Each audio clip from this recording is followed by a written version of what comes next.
A daren farko da suka haɗu, Aisha ta kasa ɗauke idonta daga kan Ahmad, wani irin nutsuwa da karsashi yake da shi, da ya sa zuciyarta bugawa da sauri.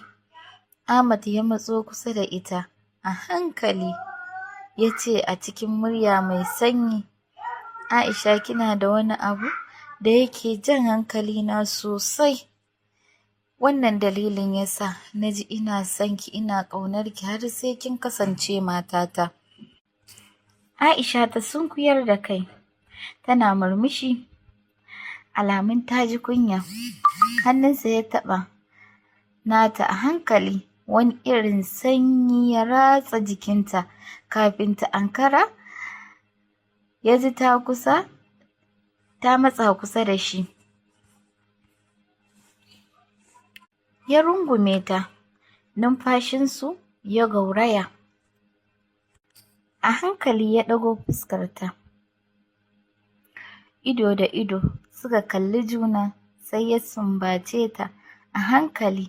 Aisha ta rufe ido, zuciyarta na bugawa da ƙarfi. Wannan daren shine farkon wani irin daren da kowace ma'aurata suke buƙatar su ga daren nan. A wannan lokaci ya sumbace ta, ya samu ya rungume ta a jikinsa. Sun daɗe a haka suna jin ɗumin juna, kafin sannan ya cire mata mayafin jikinta, yana faɗin, Aisha, a ƙage nake, na ƙagu da in ji ki a jikina, na ƙagu da in ji jikina a cikin jikinki, saboda ji nake kamar in ci babu. Nan ne fa Aisha gabanta ya waɗi, ashe abin da ake gaya mata na daren farko zai zo kanta. Lalle Ahmad, ashe haka Ahmad yake, ba shi da haƙuri. Wani ɓangare na zuciyarta yana raya mata irin waɗannan maganganun. Nan da nan sai zuciyarta ta fara bugawa. Ahmad ya riƙe ta, ya ce, ya naga kin shiga wani tunani na daban, ko kina tsoro na ne? Sai ta girgida masa kai ta ce, a'a, ba tsoronka nake ji ba, kawai dai ina tsoron wannan daren ne, domin ana bani labarinsa kuma gashi ya zo kaina. Na ga alamun kamar ba za ka yi haƙuri ba, Ahmad.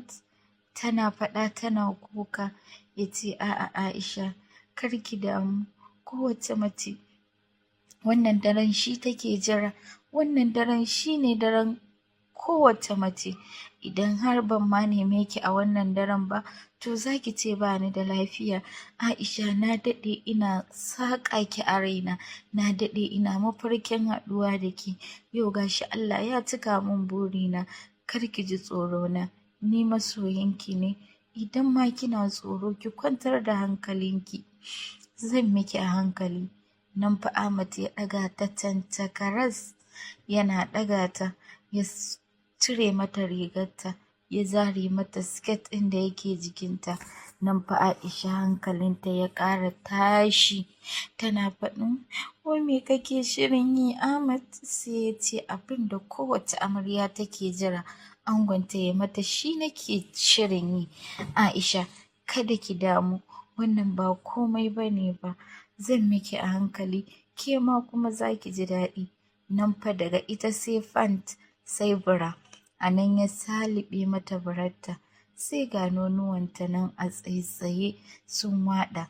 Tunda Ahmad ya cafke kan nonon nan ya ringa tsotsa, ya tsotsi ɗaya ya na murza ɗaya da hannunsa. Haka ya kwantar da Aisha yana mulmulata, yana wani irin sakin ajiya, yana numfashi. Aisha ita kuma tun daga nan ta fara jin gaban nata yana faɗuwa. A haka dai ya ci gaba da murza mata nonuwanta. Nan fa ita ma Aisha ta shiga wani shauƙi da jin daɗi, ta fara lumshe ido.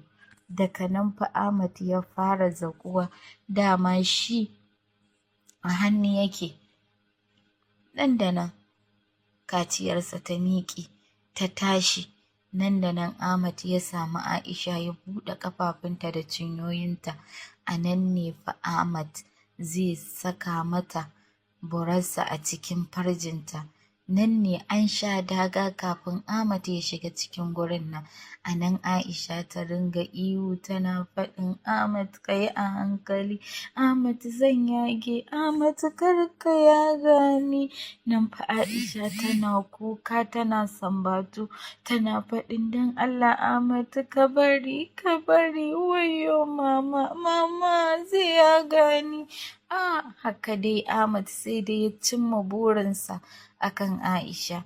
Nan fa ya shige ta ji kake ya shiga ya ce pus. Nan da nan jini ya biyo baya.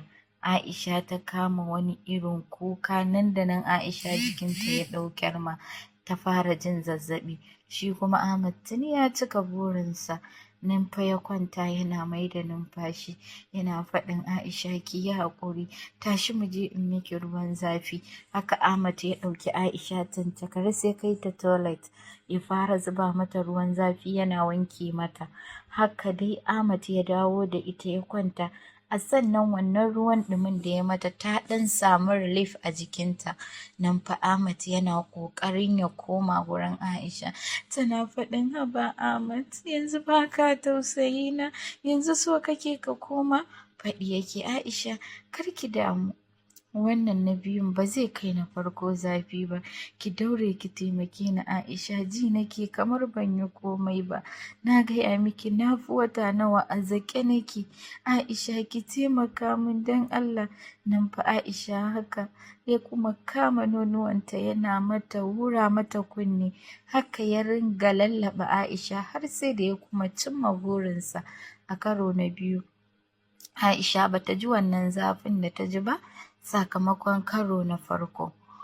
Wannan shine labarin daren farko tsakanin Aisha da Ahmad.